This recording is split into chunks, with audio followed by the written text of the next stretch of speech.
1/35th scale for a helicopter. This will tie in with your tanks. 1/35th scale UH-60M Blackhawk by Academy. Hello, I am Kobey from Hearns Hobbies, and today I'm going through a unboxing of this 1/35th scale UH-60M Blackhawk by Academy. Now, I've just done another unboxing on an interesting scale for a vehicle, and this is another one of them, 35th scale for a helicopter. This will tie in with your tanks, so it's not designed to be posed with your 32nd scale Spitfire, but your 35th scale tank. Being the same scale and both are in the army military range, they will look quite nice next to each other. So let's pop the top off of this and have a look into the Sikorsky Blackhawk. This is a licensed product by Sikorsky as well, so you can trust that it'll all be to spec and you won't be getting anything different in the kit. So the Blackhawk originally entered service in 1979, and it is still going today, having had multiple upgrades and developments to get it to the stage it is now. This is the M variant, and Blackhawks are used all over the world, from America to Colombia, South Korea, and even Japan licensed build their own H60s. Oh, M60s? H60s, that's right. The Mitsubishi H60. And Australia also used the Blackhawk, which this kit comes with those decals for the RAAF decals, or the Australian Army decals.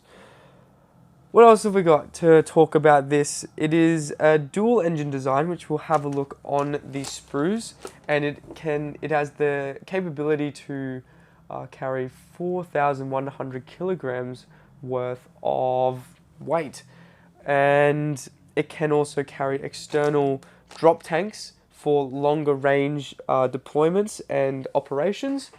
And last thing, the Blackhawk is trialing autonomous flying so that it can communicate with other Blackhawks that it is flying with for low visibility operations and missions. Alright, this is huge, humongous. I've done like one other military helicopter in this scale before, and my god, these things are impressive. I haven't even like really gone through the kit yet. You're getting so much bang for your buck with plastic. Look at all that. This thing is ridiculously huge. I'm going to go through the plastic first because why not? You can give me a reason as to why I shouldn't do it, and I should just look at the decals or the instructions first. You let me know and I'll change that for next time.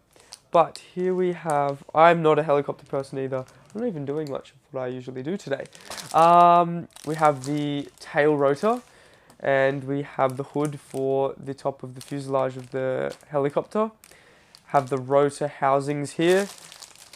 The rotors over here, you're getting 4 of those. They would look really nice with a nice bit of weathering on them.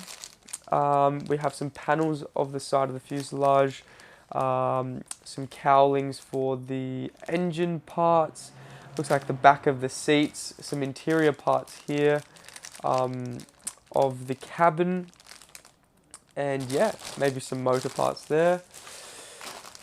Oh, you can shoot me if I don't know what this is. Actually, don't hold me to that. Look at how huge that is. The fuselage, the body of the helicopter here, that is just insane.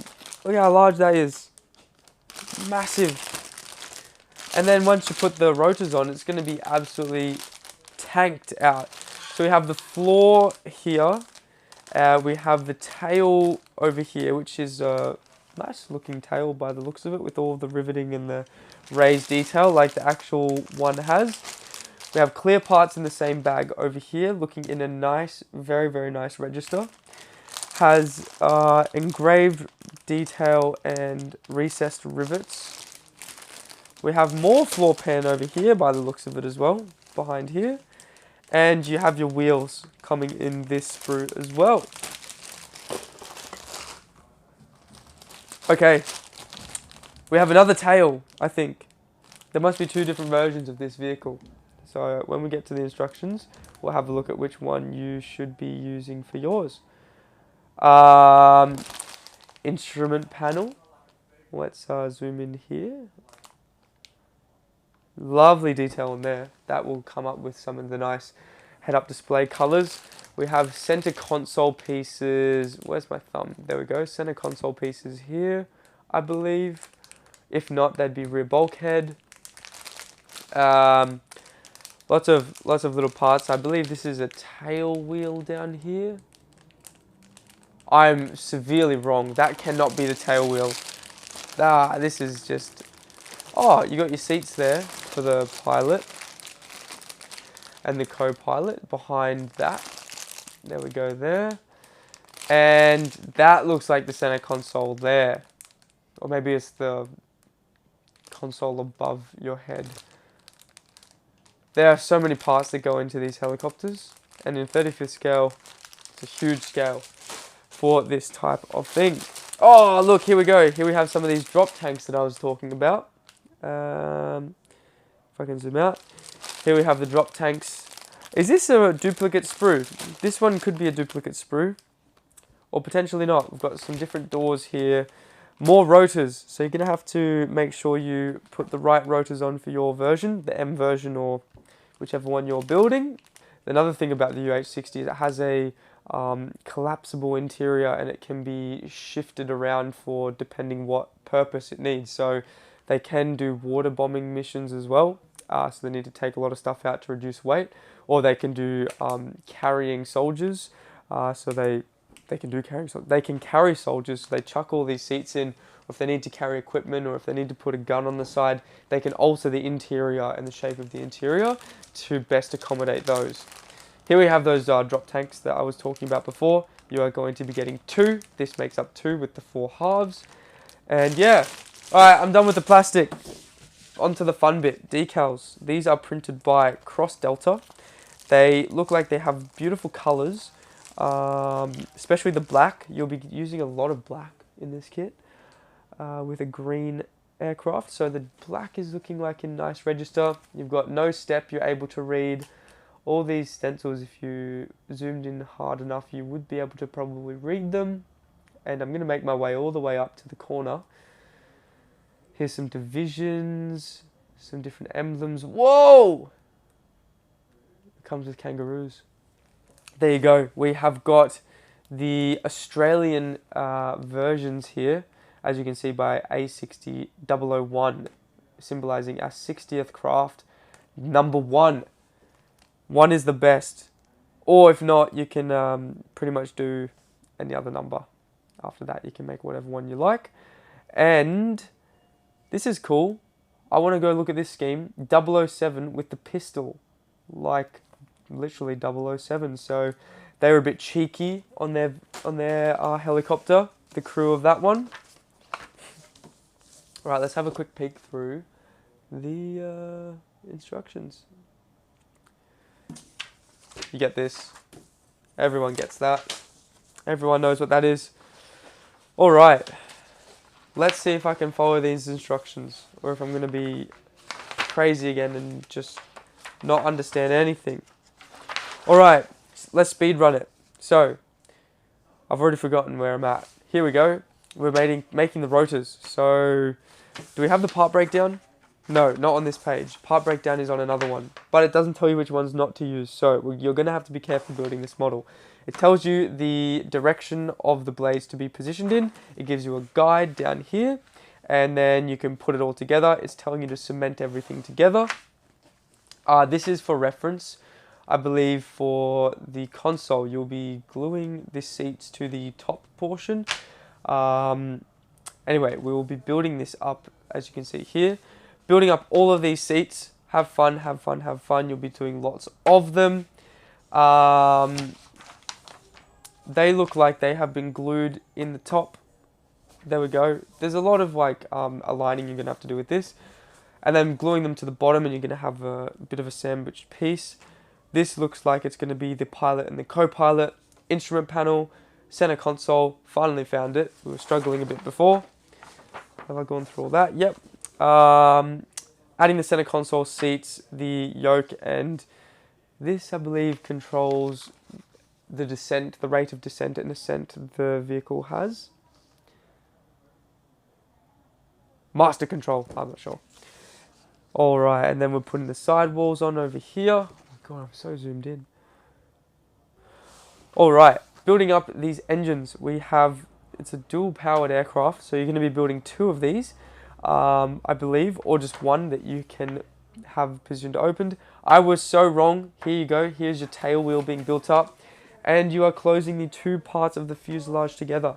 So, assemble in numerical order starting with 1. I can't even see 1. 1, 2, that says times 3. 3. 1, 2, 3. 4? No 4. No soup for you. Alright, we have decals that are going on the inside of the door panels, the door cards. We are moving on to the different tails. I believe it's asking you to cut some of these pieces off depending if you're chucking this on, which I think you are for this version. And then moving over to some of the engine parts over here. Hard points potentially. There's that front part of the cabin of the fuselage that we looked at before. Lastly, on this page, on this one, we've got some glass being put into the door, into the side panels. You're putting your front windscreen in. One's down by your feet. You're putting the door panels on. The wire cutter, if you run into a telephone pole, that will cut it for you and it doesn't scissor off your blades. Windscreen wipers. It sounds funny saying windscreen wipers for something like a helicopter. Parts breakdown. Moving on, you've got your tail, so make sure you get the right tail for this aircraft. Guns, minigun, different types of guns, all the guns that you can ask for. Putting them together, chucking your main rotor on, choosing which gun you're going to be doing. It says optional. Your main wheels as well. Stencils, everyone's favorite. You've got about 100 stencils on this one. They look like a chaff dispenser. Starting with the South Korean, United States Army Air Force 007. How cool is that? You can use any of these decals. They all use the same United States Army part. They have the decal on the nose as well. But 21 007 is a really cool scheme. That is a super interesting aircraft. Here we have Fort Savazov.